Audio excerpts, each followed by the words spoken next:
په تیر درس کې موږ یو درې خبرې ذکر کړې وې. یو حالات د مصنف هم ذکر کړي وو، امام ولی الدین محمد بن عبدالله الخطیب تبریزی، چې دا د اتمې صدۍ یو بهترین عالم و.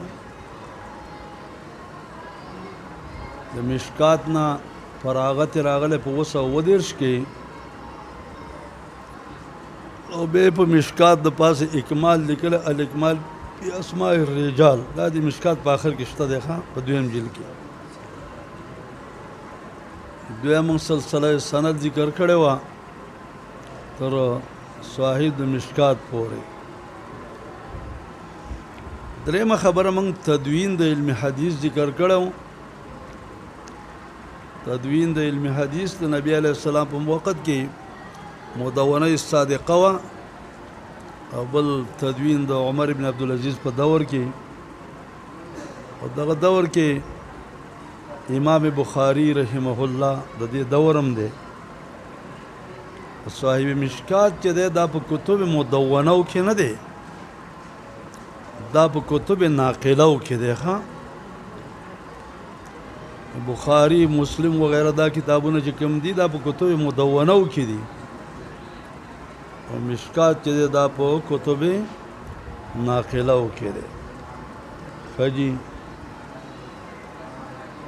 تعریف موږ د علم حدیث ذکر کړو چې هو علم بما نقل عن النبي صلی الله علیه وسلم والتابعین من اقوالهم وافعالهم وتقریراتهم.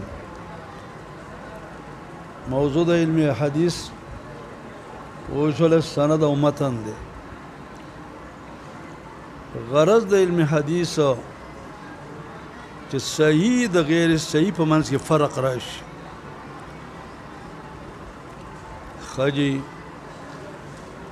ما ویلو څو بعض اصطلاحات د محدثینو دي، دا بعض اصطلاحات فقط د دې لپاره ذکر کوو چې طالب ته لغونده کې پته د علم حدیث د اصطلاحاتو ولګي.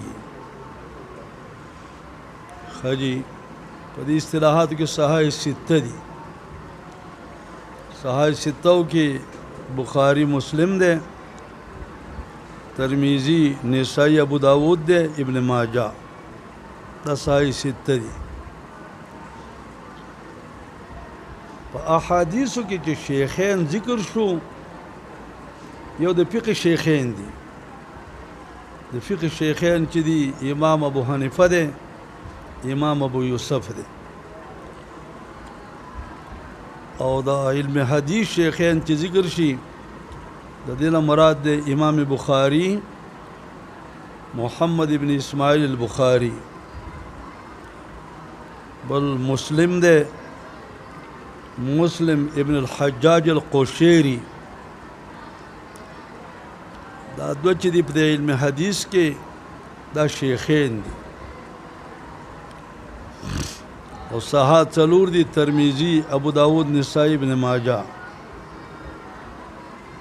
دې څلور ته صحاح هم وایي، او دې څلورو ته سنن اربعه هم وایي. سنن اربعه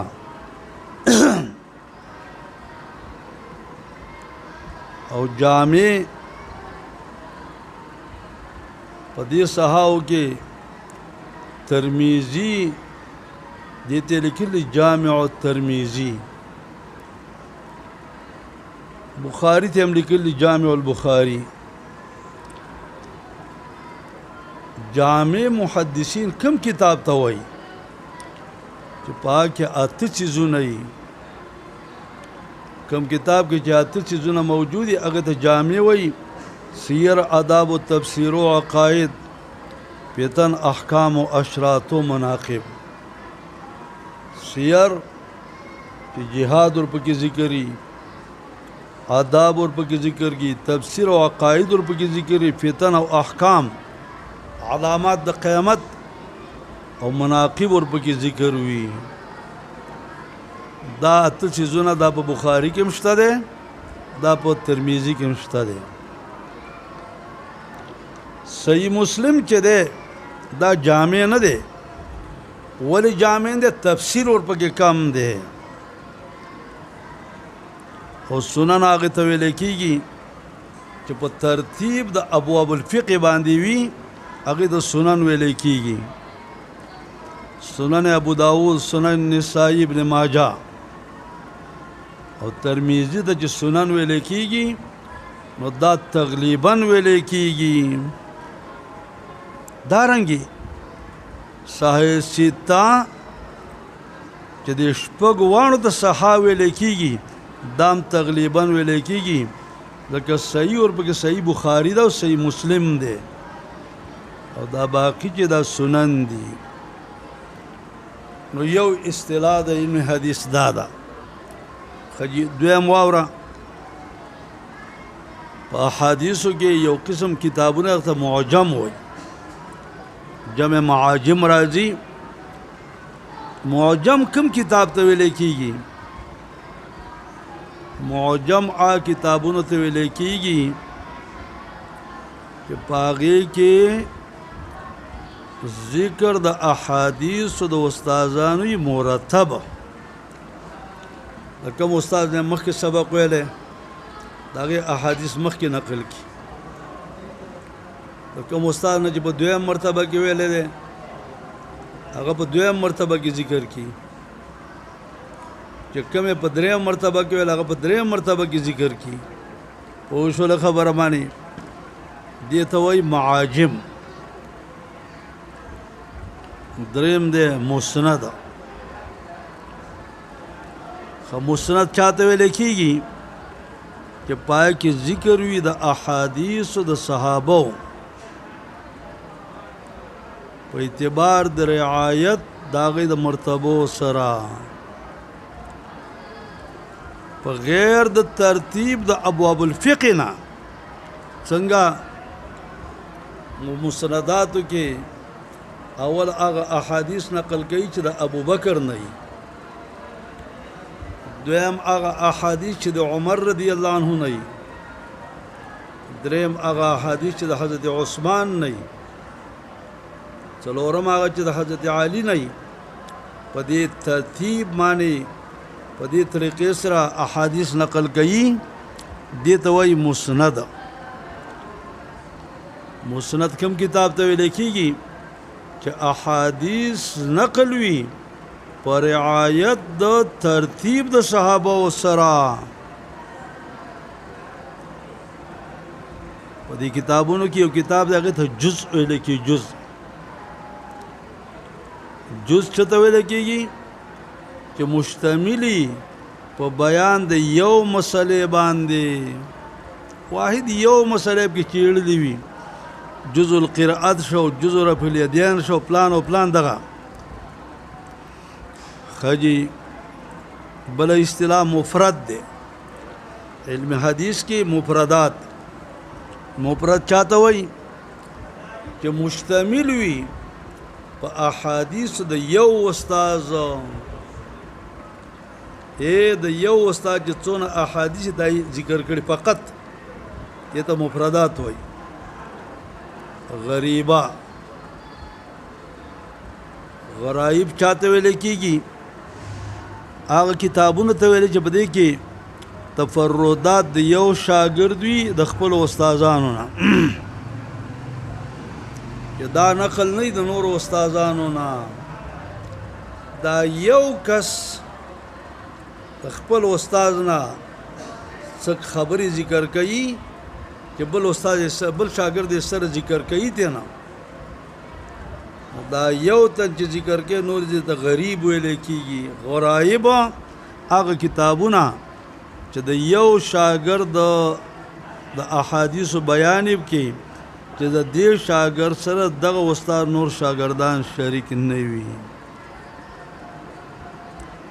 مستدرک کوم احادیثو ته ویل کېږي چې بخاري او مسلم پرېښودی وي او بل کتاب را جمع کړي وي هغې ته مستدرک وایي لکه مستدرک د حاکم پوه شوله خبره معنی هغو چې استدراک کړی دی بعض احادیث په شرط د شیخینو باندې دي بعض احادیث په شرط یو کس باندې دي. بعض احادیث پکې د بخاری او د مسلم د شرطونو نه سوا نور دي، لکه مستدرک د حاکم هغې کې هم دغه طریقې سره ذکر کړي دي. څه احادیث ورپکې د امام بخاري په شرط باندې دي او د مسلم د دواړو. څه ورپکې په شرط د بخاري دي په غیر د شرط د مسلم نه، څه ورپکې په شرط د مسلم دي په غیر د بخاري د شرط نه، او څه ورپکې په غیر د شرط د دې دواړو د نورو خلکو په شرطونو باندې دي. ښه جي، یو بله اصطلاح ده په علم حدیث کې حافظ فی الحدیث. دا سړی د علم حدیث حافظ دی. حافظ چاته وایي چې د علم احاطه کړي په 3 لاکھو احادیثو باندې، متنن، سندن، احوال روات، جرحن، تعدیلن، پوه شوله خبره باندې، تاریخن، وفاتن، دا ټول ذکر کړي وي. حافظ فی الحدیث چې 3 لاکھ احادیثو ته یادي. د دې وجه نه امام ذهبي لیکلي دي چې امام ابو حنیفه رحمه الله حافظ فی الحدیث 3 لاکھ احادیثو ته یادي. له پاسه د دې وجه نه په مذهب حنفي کې 12 لاکھ او 80,000 مسائل دي. دا 12 لاکھ او 80,000 مسائل دا چې راوباسي خو د یو حدیث نشي راایستلی. نو 3 لاکھ احادیث امام ابو حنیفه ته یادو، لکه څنګه چې امام ذهبي لیکلی دي چې حافظ فی الحدیث. و دې قبیلې نه امام بخاري دی. امام بخاري حافظ فی الحدیث دی، 3 لاکھ احادیث ته یادو. بل جی حجت فی الحدیث، دا سړی حجت فی الحدیث دی. حجت فی الحدیث او حافظ فی الحدیث دی یو معنی ده. حجت او حافظ چې 3 لاکھ احادیثو ته یادي. بل جی حاکم فی الحدیث دی. په حدیث کې حاکم هغه ته ویل کېږي چې احاطه کړي د علم په تمام احادیثو د جناب رسول الله صلی الله علیه وسلم باندې، متنن، اسنادن، احوال رواتو، جرحن او تعدیلن او تاریخن. دا سړی چې حاکم فی الحدیث دی.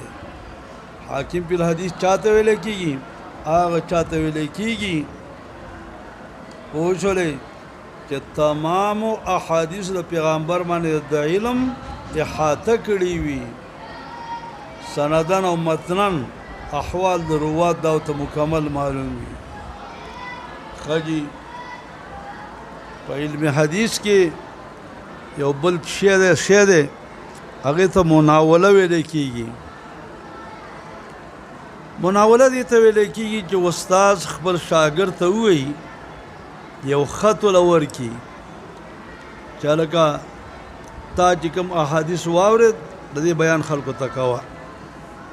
ورکول د استاد طالب ته یو څیز د خپل مرویاتو نه اجازت هم ته ورکړي، صریحا اجازت وي یا کنایتن. حاجي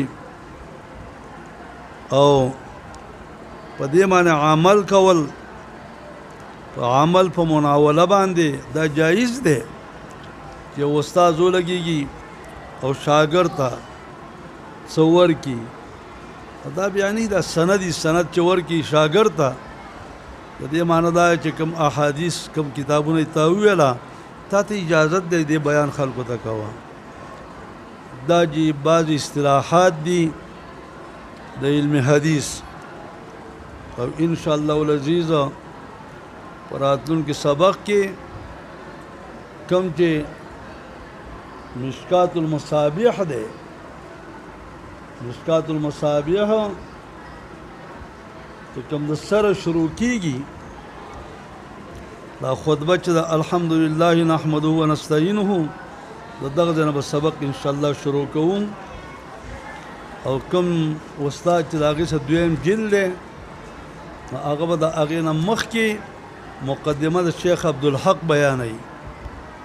مقدمه د شیخ عبدالحق چې دا هغه هم دا ده د اول سر کې دا مقدمه د شیخ عبدالحق ده چې په دې کې 2 ورځې تېروي 3 تېروي 4 تېروي 5 تېروي 6 تېروي 10 تېروي.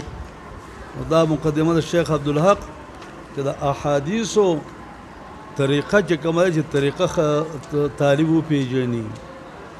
نو موږ به مشکات د سره شروع کو او کوم چې دویم مشکات د چا صحیح کوم مرګري کوم استاد سره هغه مقدمه د شیخ عبدالحق وایي.